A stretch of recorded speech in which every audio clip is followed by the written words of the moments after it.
ವಿಶ್ವವಿಖ್ಯಾತ ಜೋಗ ನೋಡಲು ಜನರು ಮುಗಿಬಿದ್ದಿದ್ದಾರೆ. ಭಾನುವಾರ ಒಂದೇ ದಿನ 50,000ಕ್ಕೂ ಹೆಚ್ಚು ಜನರು ಜೋಗ ವೀಕ್ಷಣೆ ಮಾಡಿದ್ದಾರೆ.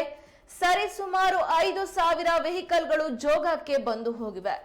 ಸರತಿ ಸಾಲಿನಲ್ಲಿ ನಿಂತ್ಕೊಂಡು ಜನರು ಜೋಗ ವೀಕ್ಷಣೆ ಮಾಡಿದ್ದಾರೆ.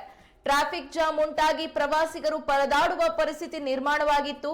ಬಣ್ಣ ಬಣ್ಣದ ಛತ್ರಿಗಳು ಹಾಗೂ ರೇನ್ ಕೋಟ್ಗಳಿದ್ದ ಜನರು ಮಳೆಯ ಆರ್ಭಟದ ನಡುವೆ ಸ್ವಚ್ಛಂದವಾಗಿ ಕಾಣ್ತಾ ಇದ್ದ ಜೋಗದ ಫಾಲ್ಸ್ ಗಳನ್ನ ಕಣ್ತುಂಬಿಕೊಂಡು ಎಂಜಾಯ್ ಮಾಡಿದ್ರು. ಆಗಾಗ ಸುರಿಯುವ ಮಳೆ, ಕವಿಯುವ ಮಂಜು, ದಟ್ಟನೆಯ ಮೋಡಗಳ ನಡುವೆ ಧೋ ಎಂದು ಧುಮ್ಮಿಕ್ಕುವಂತಹ ಜೋಗ ಜಲಪಾತ ನೋಡೋದೇ ಕಣ್ಣಿಗೆ ಆನಂದ. ಥಂಡಿಯ ನಡುವೆ ಅಬ್ಬರ ಜಲಪಾತದ ಶಬ್ದವು ಮೈನವಿರೇಳಿಸುವಂತೆ ಇತ್ತು. ಹೆಚ್ಚಿನ ಸಂಖ್ಯೆಯಲ್ಲಿ ಮಹಿಳೆಯರೇ ರಾಜ್ಯ ಸಾರಿಗೆ ಸಂಸ್ಥೆಯ ಬಸ್ಗಳಲ್ಲಿ ಆಗಮಿಸಿದ್ರು ಎನ್ನುವ ವಿಶೇಷ ಒಂದು ಕಡೆ ಆದ್ರೆ, ಟೂರಿಸ್ಟ್ ವೆಹಿಕಲ್ಗಳ ಚಾಲಕರ ಸಂತೋಷ ಇನ್ನೊಂದು ಕಡೆಯಲ್ಲಿತ್ತು.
ಶಿವಮೊಗ್ಗ ಜಿಲ್ಲೆಯ ಸಾಗರ ತಾಲೂಕಿನ ಜೋಗ ಜಲಪಾತ ಯಾರಿಗ್ ತಾನೇ ಗೊತ್ತಿಲ್ಲ ಹೇಳಿ.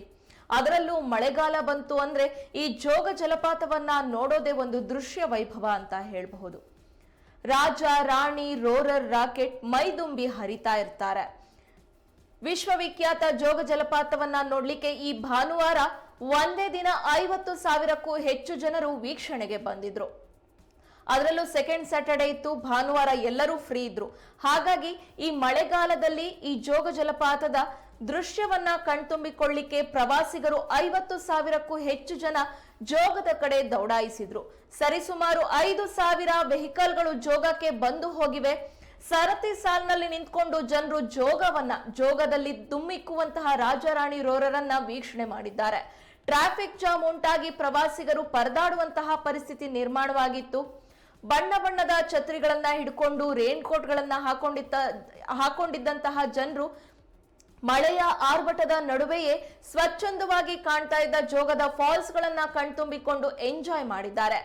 ಆಗಾಗ ಸುರಿಯುವ ಮಳೆ, ಕವಿಯುವ ಮಂಜು, ದಟ್ಟನೆಯ ಮೋಡಗಳ ನಡುವೆ ಧೋ ಎಂದು ಧುಮ್ಮಿಕ್ಕುವಂತಹ ಜೋಗ ಜಲಪಾತ ನೋಡೋದೇ ಒಂದು ಕಣ್ಣಿಗೆ ಆನಂದ. ಥಂಡಿಯ ನಡುವೆ ಅಬ್ಬರ ಜಲಪಾತದ ಶಬ್ದವು ಮೈನವಿರೇಳಿಸುವಂತೆ ಇತ್ತು.